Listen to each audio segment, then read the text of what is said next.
Más que interesante, el planteamiento del doctor Ángel Custodio es altamente preocupante. Es preocupante desde varios puntos de vista. La descripción que usted hizo de lo acaecido hasta donde va la apertura de investigación y la indagación preliminar por parte de la Contraloría dan cuenta de que esos supuestos fácticos efectivamente sí tuvieron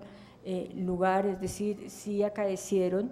y en consecuencia la Contraloría considera que se pudo haber causado un daño a un activo del Estado, porque finalmente la Dirección Nacional de Estupefacientes administra bienes que están o en tránsito de ser,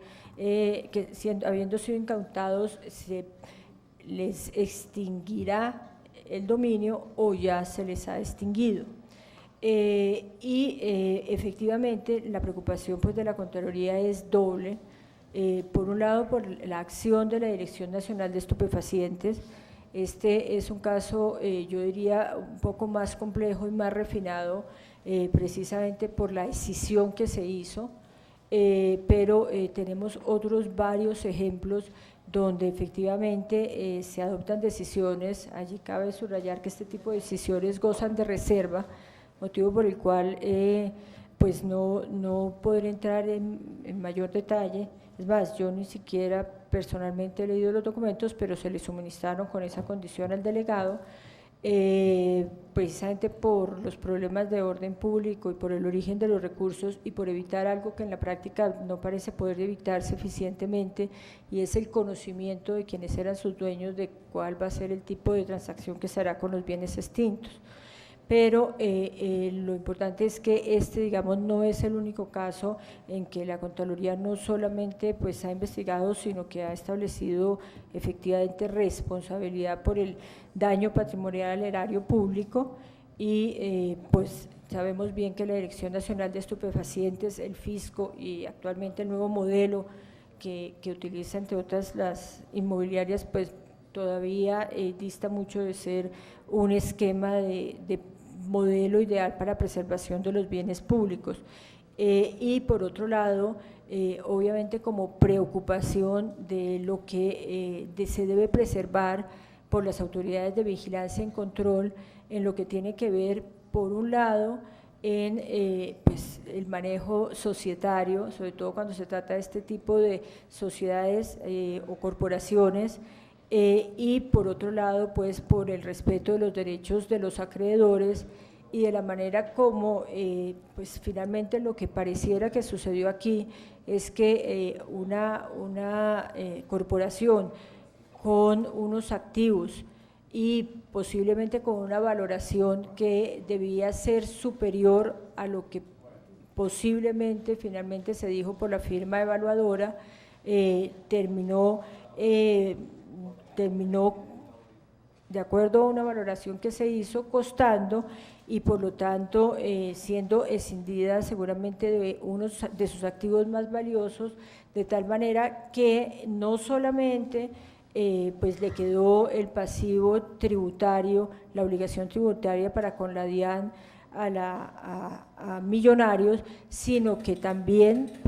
y esto pues deberá ser asumido por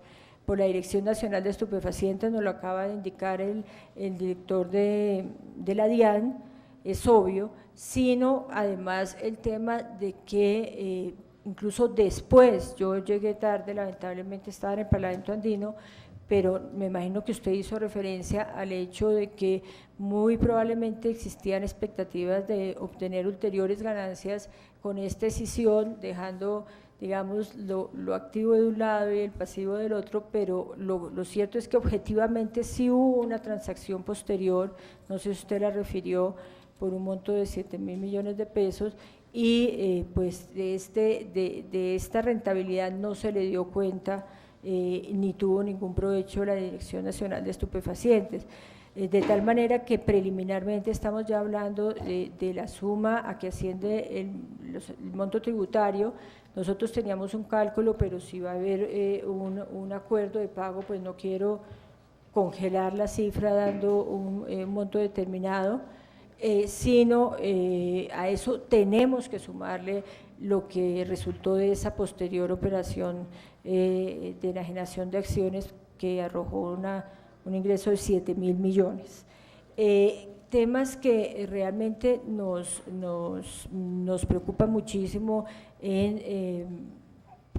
términos de posibles responsabilidades por la causación del daño y en caso de que lo establezcamos a quién se debe dirigir el proceso de responsabilidad para el caso de la Contraloría, que ya tiene pues unos presuntos, obviamente contra la dirección, probablemente contra, probablemente no, esto está en indagación con la valoración, vamos a hacer un examen muy juicioso de si realmente la valoración que se presentó y que se vivió de base a la transacción respondía objetivamente a los criterios del mercado o si hubo una subvaloración o bien porque la firma contratada no tuvo a disposición la información suficiente o por cualquier otro motivo o si por el contrario esta valoración teniendo en cuenta las circunstancias de esos bienes y del mercado pues se ajustó. En ese caso creo que no podríamos continuar adelante, pero nosotros tenemos ahí pues un centro, el centro de atención porque creemos que es de allí donde surge todo el desfase entre lo que habría podido costar y lo que realmente costó. Por otro lado, por los miembros que hacen parte del Comité Nacional de Estupefacientes, se llama Comité, Consejo Nacional, Consejo, pues porque de todas maneras, digamos que esa decisión no consultó ni los intereses, que si bien es cierto, de las personas que hicieron soporte a la cooperación, que si bien es cierto, no son los dueños como si fueran titulares de una acción, pues sí lo hacen con una finalidad, por mera liberalidad, pero con la finalidad de mantener el club y de que siga existiendo y no de que sea pues un recurso que finalmente no cumple con el objetivo al cual lo destinaron. Por eso me imagino que están aquí presentes. Usted dijo que pues, obviamente no pueden estar satisfechos con lo que pasó. En segundo lugar, es muy importante que tengamos en cuenta si el monto, el valor que se le dio a estos intangibles, como por ejemplo el escudo de Millonarios, realmente sí respondió a criterios del mercado. Ustedes saben bien que la valoración de estos créditos formados, como los llaman en técnica contable, o de estos intangibles puede ser objeto de muchas vicisitudes y manipulaciones, hasta el punto que pues está prohibido incluso incluirlos en la respectiva contabilidad porque pueden terminar siendo un colchón para subir o bajar los resultados de los estados financieros y en esa medida pues dan mucho margen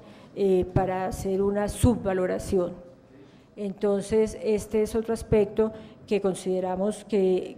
debe ser examinado con mucho cuidado porque finalmente en este caso, más que en ningún otro, siempre se plantea que, por ejemplo, una marca, un estudio, un distintivo, el know-how, todos estos intangibles pues realmente finalmente valen lo que la gente está dispuesta a dar por ellos. Y es aquí donde surge el otro elemento y es que el facilitador de este negocio pues eventualmente podría estar en curso en un conflicto de interés porque hacía parte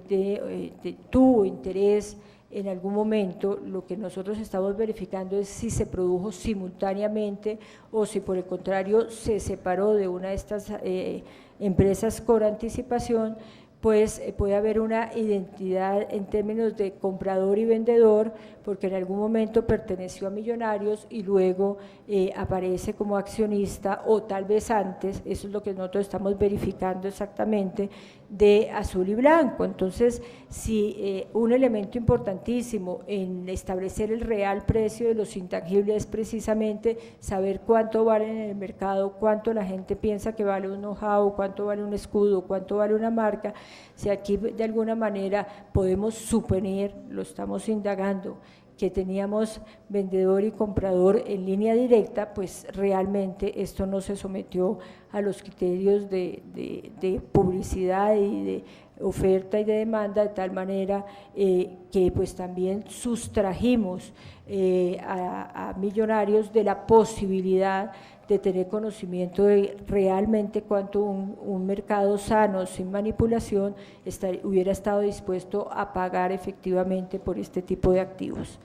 Esta es otra de las hipótesis que obviamente tenemos que investigar. Entonces, la gran duda sobre el precio tiene que ver con la valoración, si hubo la información disponible para la firma que la estableció, si por el contrario no la tuvo a disposición, si habiéndola tenido y dando un precio, fue acogido tal como lo estableció la firma, o por el contrario se separaron de esta valoración, pero si se separaron motivadamente y si los motivos son de recibo o no, pero por otro lado, si realmente el mercado tuvo oportunidad de pujar, por decirlo de una manera, digamos, poco formal, para hacerse a estos activos, de tal manera que se le pudiera entregar al que más ofreciera, o si ya todo estaba preestablecido y no hubo posibilidad de esa oferta en mejores condiciones que las que efectivamente tuvieron lugar. Básicamente en estos puntos, obviamente la Contraloría ha puesto su interés investigativo, porque de ahí precisamente es donde surge el detrimento patrimonial. En este sentido es muy importante que valoremos no solamente la actuación de los que directamente actuaron en el momento en que se hizo la transacción, sino si posteriormente hubo acciones de cara a hacer alguna recuperación de estos bienes y evitar pues el mayor daño. Cuál ha sido, por ejemplo, el manejo en lo que tiene que ver con el pasivo tributario, porque también identificamos en la Dirección Nacional de Estupefacientes una cierta demora o desidia en el pago de los tributos, de tal manera que no con poca frecuencia se ve obligada a entregar estos bienes en dación en pago por falta de pago oportuno. De los impuestos. Y pues este podría ser un ejemplo más de esa situación. Y por otro lado, pues obviamente examinar si la conducta de las superintendencias, que son las encargadas de vigilancia y de control, identificaron oportunamente la operación, si la consideraron totalmente ortodoxa, si sencillamente no se disparó ninguna alarma que ameritara una intervención especial, y en este sentido pues hubo un cumplimiento adecuado de sus funciones misionales, o si por el contrario hubo omisión de algunos deberes que imponga la ley. Entonces, en este orden de ideas debo decirle, señor representante, que hemos orientado nuestra indagación y esperamos pues muy pronto poder informarles.